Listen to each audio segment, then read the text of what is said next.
हाँ तो चलिए दोस्तों, नमस्कार। तो दोस्तों फाइनली आप लोगों को बता दूं कि एक और बहुत बड़ा लेवल का गाना आ रहा है खेसारी भैया का, जो कि बहुत ही बड़ा लेवल का है। अभी शूट होकर रेडी हुआ है। और फाइनली दोस्तों, ये जो आप लोग देख रहे हैं स्क्रीन पे फोटो, ये है अंकिता पांडे, जो अंकिता पांडे ने शेयर किया है रात को।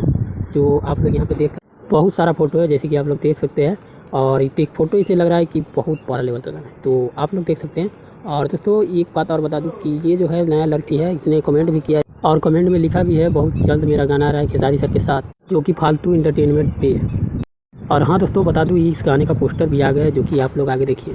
हाँ तो दोस्तों, ये रहा आपके सामने गाना का नाम है हंसे लू का है। तो देखिए इस गाने में जो जो काम किया है आप लोगों को एक बार अच्छी तरीके से बता दे रहा हूँ। तो देखिए इस गाने में एक्टर है अंकिता पांडे, और गाने को गाया खेसारी लाल यादव एंड सविता यादव।